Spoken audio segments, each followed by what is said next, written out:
नमस्कार मित्रों, आप सभी का एक बार फिर से क्रैक एग्जाम ऑनलाइन के यूट्यूब चैनल पर हार्दिक स्वागत है। मित्रों, आज की इस वीडियो में हम मेवाड़ के जो बाकी का पोर्शन रह गया था वो कंप्लीट करने वाले हैं। एलडीसी, पीटीआई, रीट और सीईटी, एफसीआई, फॉरेस्ट गार्ड, जितने भी राजस्थान स्टेट लेवल के एग्ज़ाम की अगर आप तैयारी कर रहे हो, ये आपके लिए वीडियो बहुत ज़्यादा महत्वपूर्ण रहने वाला है।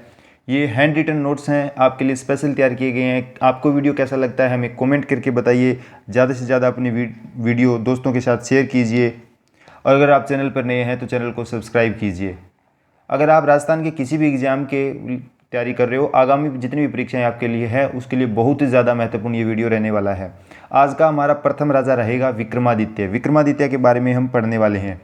विक्रमादित्य, इनकी संरक्षिका बनी थी, कौन बनी? माता कर्मावती, इनकी माता कर्मावती। विक्रमादित्य कौन है मित्रों? राणा सांगा का बेटा है, ये ध्यान रखेंगे आप। इसके अलावा 1533 ईस्वी के अंदर बहादुर शाह का आक्रमण होता है। कब होता है? 1533 ईस्वी के अंदर होता है। तो उस समय रानी कर्मावती क्या करती है कि इनके साथ संधि कर कर रणथंभौर का किला दे देती है और बहादुर शाह को वापस भेज देती है। बहादुर शाह कहाँ का है? ये मित्रों गुजरात का है। बहादुर शाह कहाँ से है? गुजरात का है। इसको वापस भेज देती है। बहादुर शाह क्या करता है कि 1534-35 में फिर से आक्रमण करता है। तो इस समय जब आक्रमण करेगा ना, तो इस समय चित्तौड़ का दूसरा साका होगा। क्या होगा? चित्तौड़ का दूसरा साका होगा। और इस समय रानी कर्मावती ने क्या किया था कि हुमायूं को राखी भेजकर सहायता मांगी थी। तो कर्मावती यहाँ जौहर करती है और बाघ सिंह यहाँ पर केसरिया करता है। जौहर और केसरिया जब साथ मिलता है तभी साका उसको कहते हैं। तो कर्मावती यहाँ पर जौहर करेगी और बाघ सिंह यहाँ पर केसरिया करेंगे। इसके बाद मित्रों एक छोटा सा थोड़े से समय के लिए राजा बनता है यहाँ पे बनवीर। कौन राजा बनता है? बनवीर बनता है। ये बनवीर कौन है? ये बनवीर है उड़ना राजकुमार पृथ्वीराज। उड़ना राजकुमार बोल दो आप, आपको पता होगा। पृथ्वीराज की दासी थी, उनका बेटा है मित्रों ये बनवीर। तो ये बनवीर जो है ना विक्रमादित्य की हत्या कर देता है और ये उदय सिंह को भी मारना चाहता है। लेकिन उदय सिंह को धाय माँ पन्ना धाय, जिसे हम जाते हैं धाय माँ के नाम से जानते हैं, पन्ना धाय, उसे कुंभलगढ़ आशादेवपुरा के पास ले जाकर सुरक्षित बचा लेती है। तो अब हम नेक्स्ट राजा पढ़ने वाले हैं, उदय सिंह के बारे में पढ़ेंगे। उदय सिंह के बारे में जो इंपॉर्टेंट फैक्ट जो भी रहने वाले हैं उनको हम डिस्कस करेंगे। उदय सिंह मैंने बता दिया कि पन्ना धाय इनकी बचा लेती है कुंभलगढ़ में आशादेवपुरा के पास ले जाकर। और उदय सिंह 1559 ईस्वी के अंदर उदयपुर की स्थापना करते हैं। 1559 ईस्वी के अंदर उदयपुर की स्थापना करते हैं मित्रों।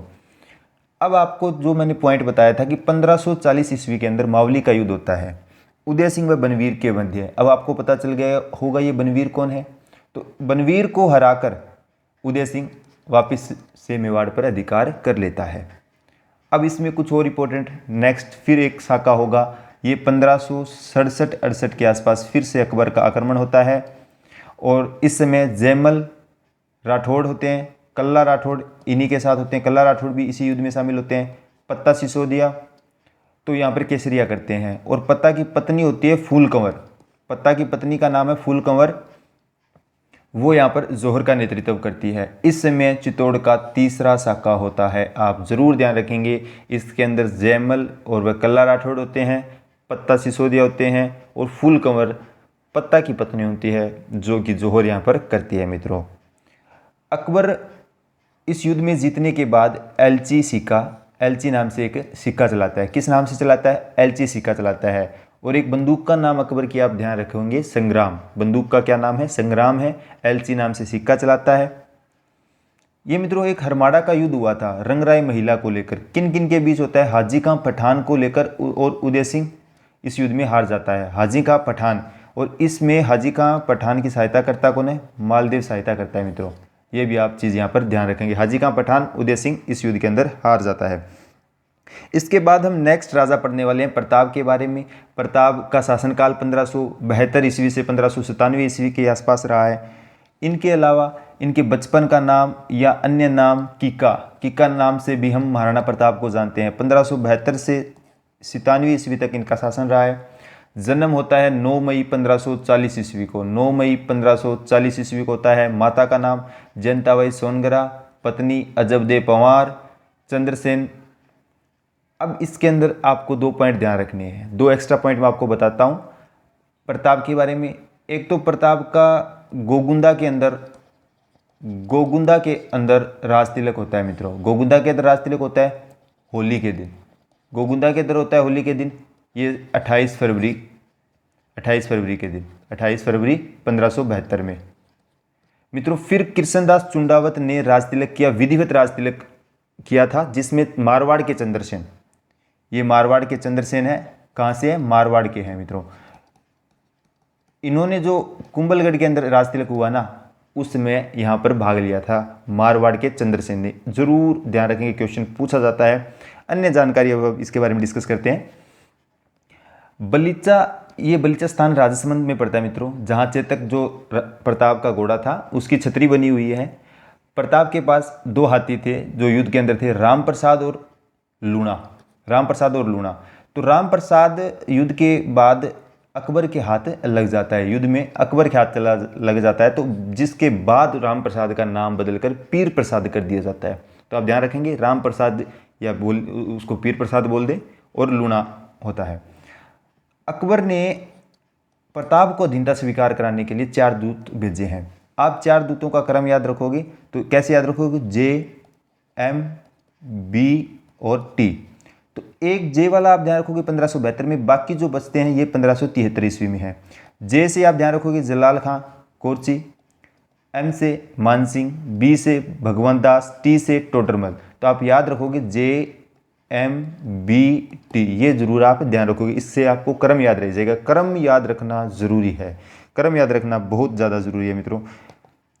हल्दी घाटी के युद्ध के बारे में हम पढ़ लेते हैं। हल्दी घाटी का युद्ध कब होता है, हल्दी घाटी का युद्ध होता है मित्रों 18 जून 1576 ईस्वी को। 18 जून 1576 ईस्वी को हल्दी घाटी का युद्ध होता है, अकबर वर्सेस प्रताप के मध्य। तो अकबर की तरफ से तो मान सिंह आता है और आसफ खां आता है। तो इस समय मान सिंह के पास हाथी का नाम क्या है, मान सिंह के पास वो हाथी होता है मर्दाना हाथी मान सिंह के पास होता है। आसफ खां, मान सिंह, ये अकबर की तरफ से हो गए सेनापति। अब प्रताप की तरफ से भी हमको ध्यान रखने कौन कौन आए थे, वो मैंने आपको युद्ध वाले वीडियो में बताया है। फिर मैं एक बार आपसे कह रहा हूँ, अगर आपने राजस्थान के जितने भी युद्ध एक साथ हमने वीडियो बना रखा है नहीं देखा है तो लिंक मैं आपको डिस्क्रिप्शन में दे दूंगा, वहाँ जाकर देख लीजिए। अगर आपको वीडियो अच्छा लग रहा है तो अपने दोस्तों के साथ शेयर कीजिए, लाइक कीजिए, हमें कमेंट कर ज़रूर बताएँ। अगर कुछ अन्य सुझाव भी आपके हैं तो वो भी आप हमें बता सकते हो, ताकि हम इन फ्यूचर जो भी वीडियो आए उसमें उसको सुधार कर आपको दे सकें। रामशाह तोमर, कृष्णदास चुंडावत, हाकिम खां सूर, पुंजा भील, 4 नाम ध्यान रखेंगे। प्रताप के सेनापति जो थे 4 प्रताप की तरफ से थे, रामशाह तोमर, कृष्णदास चुंडावत, हाकिम खां सूर और पुंजा भील, ये आप ध्यान रखेंगे मित्रों। अब इस युद्ध के बारे में कुछ अन्य फैक्ट भी कहते हैं। अबुल फजल ने इसे खमनोर का युद्ध कहा है, हल्दी घाटी को ही खमनोर का युद्ध कहा है। किसी युद्ध को कहा है, हल्दी घाटी को खमनोर का। बंदाइनू क्या कहता है कि गोगुंदा का युद्ध है। यहाँ पे देखो द आ रहा है, इसमें गोगुंदा आ रहा है, तो ये चीज़ थोड़ा सा आप ना इसको ट्रिकी वे से याद करने का प्रयास कीजिए। और वैसे इनकी कोई ट्रिक नहीं है, याद ही करने पड़ेंगे। युद्ध में उपस्थिति, ये बदायूं जो था ना युद्ध में उपस्थित था मित्रों। जेम्स टोड ने मेवाड़ की थर्मोपोली कहा है, क्या कहा है, मेवाड़ की थर्मोपोली कहा है। ये भी आप ध्यान रखोगे, ये बात किसने की है, जेम्स टोड ने कही है। तो मित्र खां होता है वो अकबर के युद्ध में आने की झूठी खबर फैला देता है। ये थोड़ा इंपॉर्टेंट नहीं है, फिर भी थोड़ा आप ध्यान रखना चाहो तो रख सकते हो। आदर्श लाल श्रीवास्तव ने बादशाह बाग का युद्ध कहा है, थोड़ा सा इंपॉर्टेंट नहीं है, बाकी ये बातें ये काफ़ी बार एग्जाम में आ चुकी है, फिर भी आप इसको ध्यान रखें, पूछा जा सकता है। आदर्श लाल श्रीवास्तव ने बादशाह बाग का युद्ध कहा है, किसे कहा है, हल्दी घाटी युद्ध को कहा है।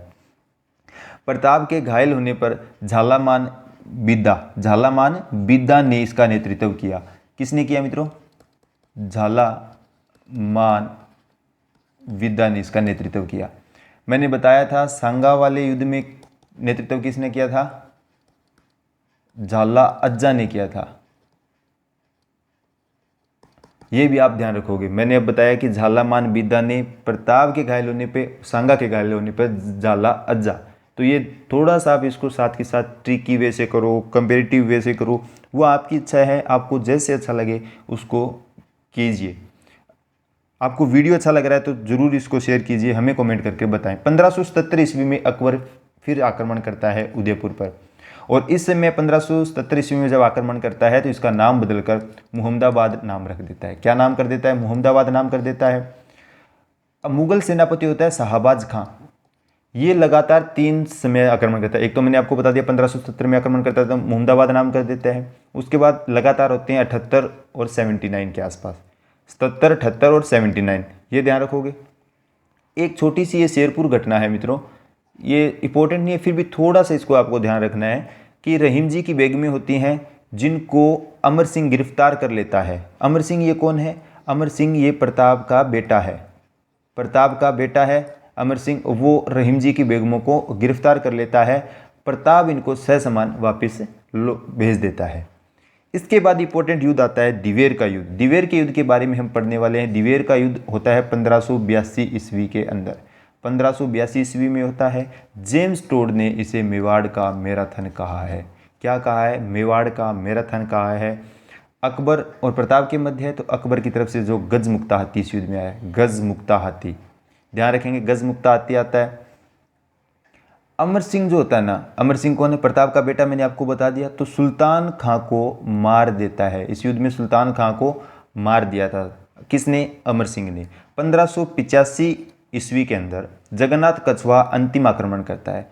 अंतिम आक्रमण प्रताप पर कब किया जाता है? 1585 ईस्वी में अंतिम बार प्रताप पर आक्रमण किया जाता है। कौन करता है? जगन्नाथ कछुआ करता है। मित्रों, अब आक्रमण बंद हो जाएंगे तो इसके बाद कुछ इंपॉर्टेंट बातें हैं। प्रताप अब क्या करेगा कि राजधानी को चावंड राजधानी बना लेगा। चावंड में राजधानी प्रताप बना लेता है। चावंड ये स्थान उदयपुर के अंदर ही पड़ता है। चावंड में राजधानी बनाता है और चामुंडा माता का मंदिर वहां पर बनवा देता है।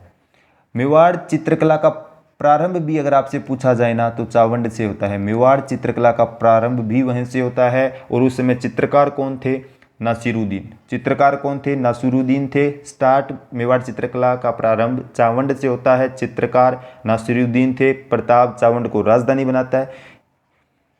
ये इंपॉर्टेंट बातें होगी। अब इनके दरबारी विद्वान के बारे में हम पढ़ते हैं। इसके अलावा मैं बता देता हूँ मित्रों, प्रताप जो है ना, चित्तौड़ और मांडलगढ़ को छोड़कर शेष मेवाड़ पर अधिकार कर लेता है। शेष मेवाड़ पर अधिकार कर लेता है। ये भी आप ध्यान रखेंगे। किन किन पे अधिकार नहीं कर पाया था? तो चित्तौड़ मांडलगढ़ पर अधिकार नहीं कर पाता है वापस से, और बाकी पूरा का पूरा मेवाड़ जो है उस पर दोबारा से अपना अधिकार कर लेता है। अब इनके दरबारी विद्वान के बारे में हम पढ़ने वाले हैं। कौन कौन इनके दरबारी विद्वान रहे थे? चक्रपाणिनि मिश्र, राज्याभिषेक, मुहूर्तमाला, विश्व बल्लभ जो है बगीचों की जानकारी देती है। क्या करती है? विश्व बल्लभ जो है बगीचों की जानकारी देती है। हेमरतन सूरी, गोरा बादलरी चौपाई इनकी पुस्तक है या चौपाई इन्होंने लिखी, हेमरतन सूरी ने। रामा सांधु, माला सांधु ये क्या थे? चारण कवि थे। किन के दरबारी विद्वान थे? प्रताप के थे। प्रताप के एक दो जानकारी आप ध्यान रखोगे, भामाशाह थे। भामाशाह के नाम से, ताराचंद के नाम से। भामाशाह इनके प्रधानमंत्री थे। ये इन्होंने प्रताप की सहायता की थी मित्रों। भामाशाह और ताराचंद ने क्या है? प्रताप की सहायता की थी और भामाशाह को प्रताप ने प्रधानमंत्री बना दिया था। सादुलनाथ त्रिवेदी को मंडोर 1588 के उदयपुर अभिलेख में ये बात लिखी गई है। सादुलनाथ त्रिवेदी को मंडोर दिया था और 1588 के उदयपुर अभिलेख में ये बात लिखी गई है।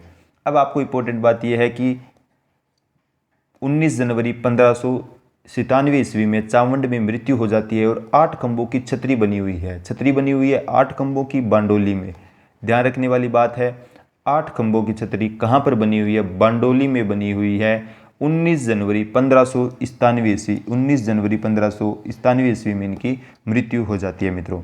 इसके बाद हम नेक्स्ट राजा पढ़ने वाले हैं अमर सिंह प्रथम। अमर सिंह प्रथम कौन थे? मैंने आपको बता दिया, प्रताप का बेटा था।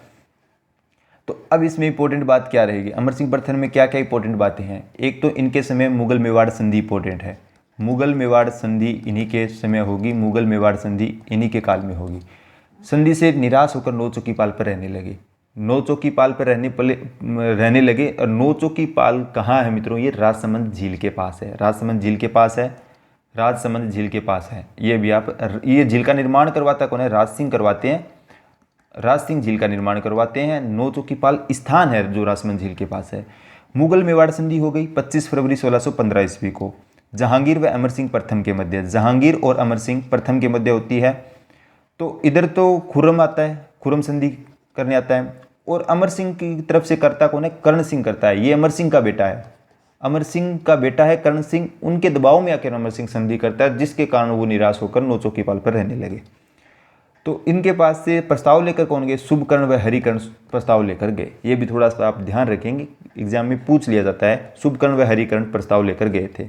हमने प्रयास किया कि ज़्यादा से ज़्यादा चीज़ें आपको मिल सके, और जो भी इंपॉर्टेंट फैक्ट है वो हमने लिखने का प्रयास किया। अगर फिर भी कुछ आपको लगे तो हमें कमेंट करके ज़रूर बताएं, ताकि हम इन फ्यूचर उनको सुधार कर आपको बता सकें। इसके बाद राजा बनता है कर्ण सिंह। अब जो है ना मित्रों, छोटे छोटे राजा हैं, बस एक राज सिंह आएंगे जो थोड़े से ज़्यादा बड़े राजा हैं। थोड़ी थोड़ी इनके बारे में जानकारी है, वो हम डिस्कस कर लेते हैं। कर्णविलास व दिलखुश महल का निर्माण करते हैं। कर्णविलास दिलखुश महल का निर्माण करवाते हैं। जग मंदिर महल पिछोला झील का निर्माण शुरू करवाया। जग मंदिर महलों का निर्माण शुरू करवाया, जो कि जग मंदिर महल है ना पिछोला झील के अंदर है। पिछोला झील का तो मैंने आपको बता दिया था, लाखा के समय बनी थी पिछोला झील, वो तो आपको ध्यान होगा। तो जग मंदिर महल का निर्माण शुरू करवाते हैं। इसके बाद बनते हैं जगत सिंह प्रथम। इसके बाद कौन बनते हैं? जगत सिंह प्रथम बनते हैं। ये अपनी दानवीरता के लिए प्रसिद्ध थे। जग मंदिर महलों का निर्माण पूरा करवाया। कर्ण सिंह शुरू करवाता है, जगत सिंह प्रथम इनको पूरा करवाता है। नोजूबाई का मंदिर बनाया। ये नोजूबाई कौन है? धाय माँ है मित्रों। धाय माँ का मंदिर बनवाया, और जिसे सपने में बना हुआ मंदिर जगदीश मंदिर को कहा जाता है। सपने में बना मंदिर किसी मंदिर को कहा जाता है? जगदीश मंदिर को कहा जाता है। जगन्नाथ राय मंदिर भी कहा जाता है। जगदीश मंदिर को जगन्नाथ राय मंदिर कहा जाता है, सपने में बना मंदिर कहा जाता है, ये ध्यान रखेंगे। और जगन्नाथ राय मंदिर जो है उसमें प्रशस्ति के लेखक थे कृष्ण भट्ट। वहाँ पर प्रशस्ति लगी हुई है, और उस प्रशस्ति के लेखक कौन है? कृष्ण भट्ट उस प्रशस्ति के लेखक है मित्रों, ध्यान रखोगे। जगत सिंह प्रथम ने जग मंदिर महलों का निर्माण पूरा करवाया था। कर्ण सिंह ने निर्माण शुरू करवाया था। ये एक इंपॉर्टेंट राजा है राज सिंह, ये आप अब जरूर ध्यान रखेंगे। राज सिंह के बारे में हम डिस्कस करने वाले हैं। राज सिंह, इनका कार्यक्रम भी आपको ध्यान रखना है, टाइम पीरियड भी आपको ध्यान रखना है। इनका टाइम पीरियड है 1652 से 1680, 1652 ईस्वी से 1680 को।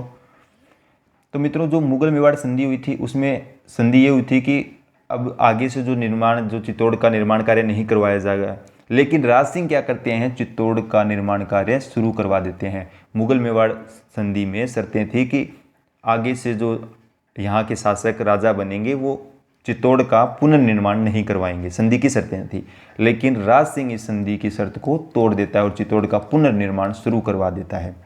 औरंगजेब के जजिया कर का भी विरोध करता है। राज सिंह औरंगजेब के जजिया कर का विरोध करता है। ये रूपनगढ़ जो किशनगढ़ के अंदर आता है की राजकुमारी चारूमती से, वहाँ की राजकुमारी है जिसका नाम है चारूमती से शादी करता है। चारूमती से मुगल क्षेत्र जीते। जो आसपास के क्षेत्रों पर मुगलों का अधिकार था उन क्षेत्रों को अपने अंदर वापस मेवाड़ के अंदर मिला लिया, जिसे टिक्का दौड़ के नाम से जाना जाता है। टिक्का दौड़ के नाम से जाना जाता है। इंपॉर्टेंट बातें हैं, जितनी हमने बातें लिखी है, प्रयास किया कि जो भी इंपॉर्टेंट फैक्ट है वो आपको लिखकर प्रोवाइड करवा दिया जाए।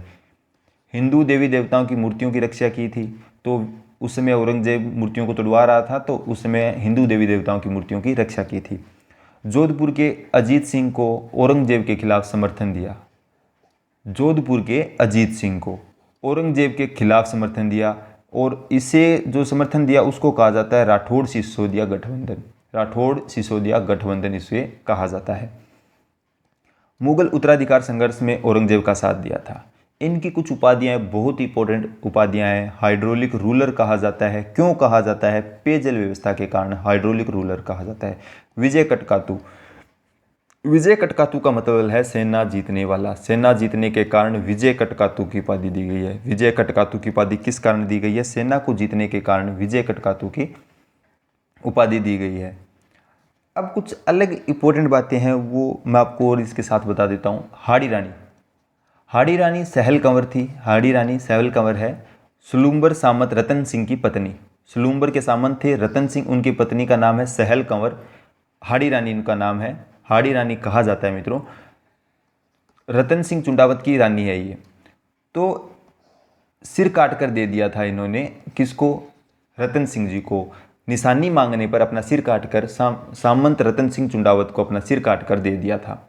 तो इस पे कविता भी लिखी गई है। मेघराज मुकुल की कविता है सेनानी। सेनानी नाम से कविताएं लिखी है। सहल कंवर ने अपना, देखो मित्रों, सिर काटकर एक निशानी के तौर पर अपने पति रतन सिंह चुंडावत को दे दिया था। इसके बाद हम राज सिंह द्वारा निर्मित मंदिर के बारे में पढ़ेंगे। राज सिंह ने कौन कौन से मंदिरों का निर्माण करवाया है। प्रथम हम पढ़ रहे हैं श्रीनाथ मंदिर का निर्माण करवाया सिंहाड़ नाथ द्वारा के अंदर। श्रीनाथ मंदिर का निर्माण सिंहाड़ नाथ द्वारा में। द्वारकाधीश मंदिर कांकरोली में, द्वारकाधीश मंदिर कांकरोली में। अंबा माता का मंदिर उदयपुर में, अंबा माता का मंदिर कहाँ पर, उदयपुर के अंदर। अब एक इंपॉर्टेंट बात है, श्रीनाथ जी की मूर्ति 1672 ईस्वी में गोविंद दास व दामोदर दास मथुरा से लाए थे। कब लाए, 1672 ईस्वी में गोविंद दास व दामोदर दास मथुरा से लाए थे मित्रों, क्योंकि उस समय औरंगजेब जो है ना, औरंगजेब मूर्तियों को तुड़वा रहा था। तो मैंने आपको बताया भी है कि राज सिंह मूर्तियों का संरक्षण कर रहा था, उन्हें बचा रहा था, तुड़वाने से जो औरंगजेब तोड़ रहा था उससे बचवा रहा था। तो गोविंद राज व दामोदर दास लेकर मथुरा से आए 1672 ईस्वी में। झील का निर्माण करवाता है, मैंने आपको बता ही दिया, राजसमंद झील का निर्माण कराता है। जाना सागर तालाब का निर्माण करवाता है। त्रिमुख बावड़ी का निर्माण करवाता है। तो जाना सागर तालाब और त्रिमुख बावड़ी जो है उदयपुर के अंदर स्थित है। जाना सागर तालाब, त्रिमुख बावड़ी उदयपुर के अंदर स्थित है। इसके बाद हम इनके दरबारी विद्वान के बारे में पढ़ेंगे। कौन कौन इनके दरबारी विद्वान रहे थे, इनके बारे में हम डिस्कस कर लेते हैं। रणछोड़ भट्ट तेलंग, इन्होंने राज प्रशस्ति लिखी। रणछोड़ भट्ट तेलंग इंपॉर्टेंट पॉइंट है मित्रों, आप इसको ज़रूर ध्यान रखोगे, बहुत ज़्यादा इंपॉर्टेंट पॉइंट है ये। राज प्रशस्ति लिखी, अमर काव्य वंशावली लिखी, चेतक का भी वर्णन इन दोनों में, और प्रताप के भाई शक्ति सिंह का भी वर्णन मिलता है। कहाँ पर मिलता है, अमर काव्य वंशावली में। ये अलग है, राज प्रशस्ति अलग है, ये भी ध्यान रखेंगे।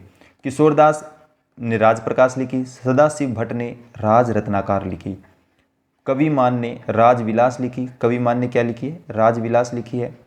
गिरधर आसिया ने संगीत रासो, गिरधर आसिया की है संगीत रासो, किसकी है, ये काफ़ी इंपॉर्टेंट पुस्तकें हैं जो आपको ध्यान रखनी है, एग्जाम्स में बार बार पूछी जाती है। गिरधर आसिया की संगीत रासो है, मैं एक बार फिर आपको रिपीट करके बता देता हूँ।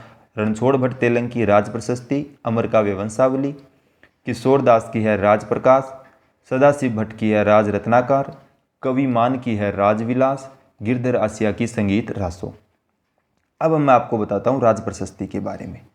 राज प्रशस्ति के बारे में मैं आपको इंपॉर्टेंट बातें बताता हूँ, क्या क्या इसके रिगार्डिंग इंपॉर्टेंट बातें रहने वाली है। तो राज प्रशस्ति एक तो ये है कि 25 पत्थरों पर उत्कीर्ण है। कितने पत्थरों पर है, 25 पत्थरों पर उत्कीर्ण है। और पत्थर, जो पहला पत्थर है उस पर देवताओं की स्तुति उत्कीर्ण है, यानी लिखी हुई है। उसके बाद इंपॉर्टेंट बात क्या है कि संस्कृत का सबसे बड़ा अभिलेख आपसे पूछा जाए, संस्कृत का सबसे बड़ा अभिलेख पूछा जाए, कहाँ का, भारत का पूछ लिया आपसे तो ये होगा, राजस्थान का बोल दे तो ये होगा, संस्कृत का सबसे बड़ा अभिलेख है मित्रों ये। राज प्रशस्ति के अंदर ही हमें मुगल मेवाड़ संधि की जानकारी मिलती है। बप्पा रावल से लेकर राज सिंह का वर्णन है, बप्पा रावल से लेकर राज सिंह का वर्णन हमें इसमें मिलता है। अकाल राहत कार्यों की भी जानकारी देता है, अकाल राहत कार्यों की भी जानकारी देता है।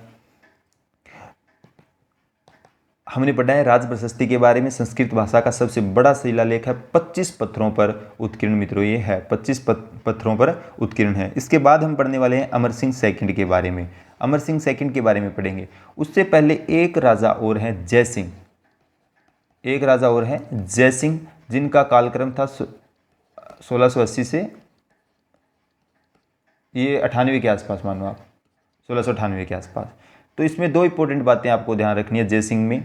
जय सिंह में दो बातें क्या रखोगे, एक तो जयसमंद झील, जयसमंद झील का निर्माण करवाया, जयसमंद झील बोल दो। और इस झील को किस नाम से जानते हैं, ढेबर झील के नाम से भी जानते हैं, ढेबर झील बोल दो। जयसमंद झील और जय सिंह ने जयसमंद झील और ढेबर झील का निर्माण करवाया, एक ही बात है, जयसमंद को ढेबर कहते हैं। उसके बाद औरंगजेब के साथ संधि की है, औरंगजेब के साथ फिर से संधि करते हैं, बस यही बात इंपॉर्टेंट थी जो कि जय सिंह के बारे में ध्यान रखनी है। उसके बाद अमर सिंह सेकंड राजा बन जाते हैं, अमर सिंह सेकंड बन जाते हैं। अमर सिंह सेकंड के बारे में कुछ बहुत सी बातें इंपॉर्टेंट है जो हमको ध्यान रखनी है। एक तो इनके समय देबारी समझौता होता है, वही ज़्यादा इंपॉर्टेंट है, 25 मई 1708 ईस्वी को, 25 मई 1708 को होता है। ये समझौता किसके खिलाफ होता है, बहादुर शाह प्रथम के खिलाफ, बहादुर शाह प्रथम के खिलाफ होता है। इसमें संधि होती है तो उसमें क्या, जो देवारी समझौता होता है उसमें क्या बातें होती हैं कि अमर सिंह जो है ना, अजीत सिंह व सवाई जय सिंह को राजा बनाने में हेल्प करेंगे। तो इस संधि में होते कौन कौन है? अमर सिंह सेकंड हो गए मेवाड़ के, अजीत सिंह हो गए मारवाड़ के और सवाई जय सिंह हो गए आमेर के। इसमें क्या हुआ कि पुत्री चांद कंवर की शादी सवाई जय सिंह से करेंगे। इसकी पुत्री का नाम है चंद्र कंवर और उसकी शादी किसके साथ करेंगे? सवाई जय सिंह, चंद्र कंवर, और इसकी शादी करेंगे सवाई जय सिंह के साथ। अजीत सिंह इनको राजा बनने में हेल्प करेगा, ये बात इंपॉर्टेंट थी। देवारी समझौता 25 मई 1708 को हुआ, ये भी आप ध्यान रखेंगे। संग्राम सिंह, अब हम पढ़ने वाले संग्राम सिंह के बारे में। संग्राम सिंह ने एक तो सहेलियों की बाड़ी का निर्माण करवाया, सिसरमा में वेदनाथ मंदिर का निर्माण करवाया, वेदनाथ मंदिर का सिसरमा में निर्माण करवाया अपनी माता देव कुंवरी के लिए। वेदनाथ प्रशस्ति का लेखक कौन है? रूप भट्ट। देवनाथ प्रशस्ति का लेखक कौन है? रूप भट्ट है। इसके बाद राजा बनता है जगत सिंह सेकंड। कौन बनता है? जगत सिंह सेकंड बनता है। जगत सिंह सेकंड के समय सबसे बड़ी बात है हुडा सम्मेलन की।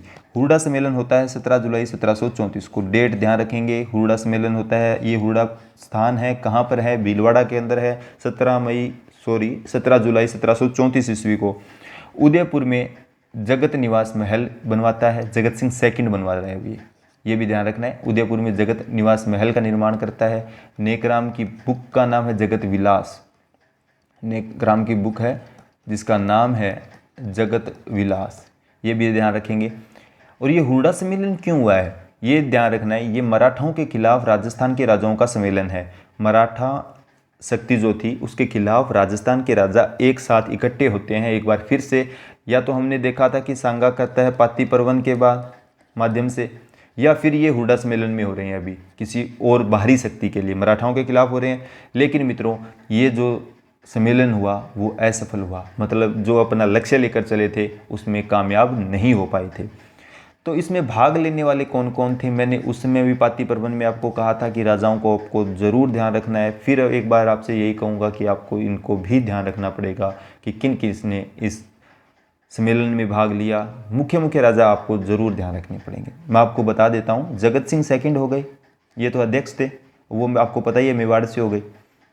सवाई जय सिंह हो गई आमेर से, बख्त सिंह नागौर, दुर्जन साल कोटा, गोपाल पाल करौली, अभय सिंह जोधपुर, दलेल सिंह बूंदी, जोरावर सिंह बीकानेर, राज सिंह किशनगढ़। एक बार रिपीट कर रहा हूँ, जगत सिंह सेकंड अध्यक्ष हैं, मेवाड़ के हो गई ये तो। सवाई जय सिंह आमेर से, बख्त सिंह नागौर, दुर्जन साल कोटा से, गोपाल पाल करौली से, अभय सिंह जोधपुर से, दलेल सिंह बूंदी से, जोरावर सिंह बीकानेर से, राज सिंह किशनगढ़ से। इन्होंने इस सम्मेलन के अंदर भाग लिया था। ये मराठा शक्ति के खिलाफ इकट्ठे हुए। एक बार पाती पर्वन प्रति के बाद, सांगा के बाद एक बार फिर से इनको देखा गया, राजाएं एक साथ इकट्ठे हुए, लेकिन ये अपने लक्ष्य में इसमें सफल नहीं हो पाए। आज का अंतिम राजा और मित्रों हमारा मेवाड़ इसके बाद कंप्लीट हो जाएगा। मेवाड़ का अंतिम राजा हम पढ़ रहे हैं। अंतिम राजा कैसे हुआ? ये अंतिम राजा ऐसे बोल रहा हूँ कि आपको ये इसके बाद अंग्रेज़ों के साथ संधि हो गई है, उसको हम उस आधुनिक के अंदर पढ़ेंगे। तो ये मेवाड़ के रिलेटेड अगर पूछा जाए तो अभी तक यहाँ पर कंप्लीट हो जाएगा। भीम सिंह में ये कंप्लीट हो जाएगा। 13 जनवरी 1818 अंग्रेज़ों के साथ संधि कर लेता है। हम संधि तक, अंग्रेज़ों के साथ संधि हुई है वहाँ तक सभी को कंप्लीट कर रहे हैं। तो 13 जनवरी 1818 को संधि होती है, ध्यान रखोगे। अब इसमें एक पॉइंट आप थोड़ा सा गौर करना है। एक समय भीम सिंह के समय एक गिंगोली का युद्ध इंपॉर्टेंट है। गिंगोली का युद्ध इनके समय का इंपॉर्टेंट है, वो आपको ध्यान रखना है। तो उससे पहले एक छोटी सी मैं दो बातें आपको बता देता हूँ। आमेर का जगत सिंह सेकंड है, मेवाड़ का भीम सिंह है, मारवाड़ का भीम सिंह है। ध्यान रखना है, मेवाड़ का भी भीम सिंह है और मारवाड़ का भी भीम सिंह है। अब इसमें इंपॉर्टेंट बातें क्या है कि मेवाड़ के जो भीम सिंह होते हैं उनकी पुत्री का नाम है कृष्णा कुमारी। कृष्णा कुमारी इनकी पुत्री का नाम है। तो इनकी सगाई जो है मारवाड़ के भीम सिंह के साथ कर दी जाती है। इनकी तो पुत्री है और यहाँ पर भीम सिंह के साथ सगाई कर दी जाती है। पहले ये सगाई हो गई, इसके बाद सगाई के बाद कुछ समय बाद भीम सिंह की मृत्यु हो जाती है। भीम सिंह की मृत्यु होने के बाद भीम सिंह का भाई होता है इधर मान सिंह।